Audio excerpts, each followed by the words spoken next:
5 राज्यों में होने वाले विधानसभा चुनावों की तारीखों के ऐलान की घड़ी करीब आ गई है। शाम 4 बजे दिल्ली के विज्ञान भवन में चुनाव आयोग की प्रेस कॉन्फ्रेंस होने जा रही है, जहां असम, पश्चिम बंगाल, पुदुचेरी, केरल और तमिलनाडु की चुनाव तारीखों का ऐलान होने जा रहा है।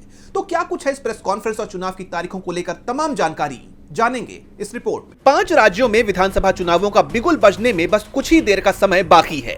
शाम 4 बजे दिल्ली के विज्ञान भवन में चुनाव आयोग की प्रेस कॉन्फ्रेंस होने जा रही है। इसी दौरान देश के 5 राज्यों में विधानसभा चुनाव की तारीखों से पर्दा उठ जाएगा।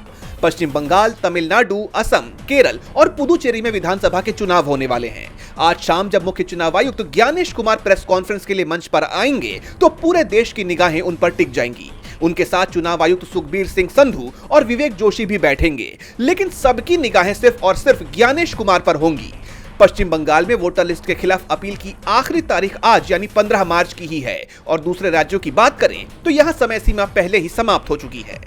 बाकी राज्यों में विधानसभा के कार्यकाल की बात करें तो पश्चिम बंगाल में 7 मई, तमिलनाडु में 10 मई, असम में 20 मई, केरल में 23 मई और पुदुचेरी के विधानसभा का कार्यकाल 15 जून को समाप्त हो रहा है। और जैसे ही आज चुनाव की तारीखों का ऐलान होगा, इन राज्यों में आदर्श चुनाव आचार संहिता तुरंत प्रभाव से लागू हो जाएगी।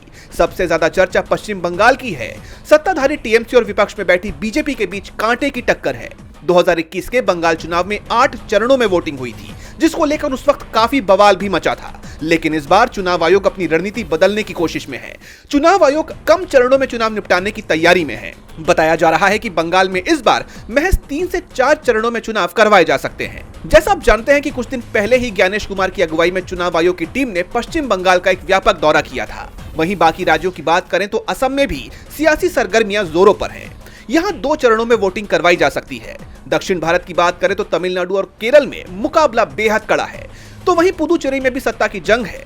इन तीनों जगहों पर एक ही चरण में वोटिंग संपन्न कराने की योजना है। वोटिंग लिस्ट को लेकर आपत्तियों का दौर खत्म हो चुका है। बंगाल में आज यानी 15 मार्च ही आखिरी तारीख थी। अब पूरे देश की निगाहें चुनाव आयोग की प्रेस कॉन्फ्रेंस पर टिकी हुई हैं। इन सब के साथ एक और सुगबुगाहट तेज है कि क्या ये ज्ञानेश कुमार की बतौर मुख्य चुनाव आयुक्त आखिरी प्रेस कॉन्फ्रेंस है, क्योंकि उनके ऊपर महाभियोग की तलवार लटक रही है। देश के इतिहास में यह पहली बार है जब किसी मुख्य चुनाव आयुक्त के खिलाफ महाभियोग लाया जा रहा है। अब आगे का घटनाक्रम क्या होता है, इस पर सबकी निगाहें टिकी हुई हैं।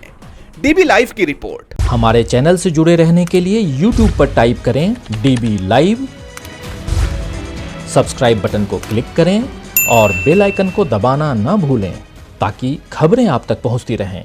देखते रहिए DB लाइव, क्योंकि यहाँ हैं खबरें लगातार।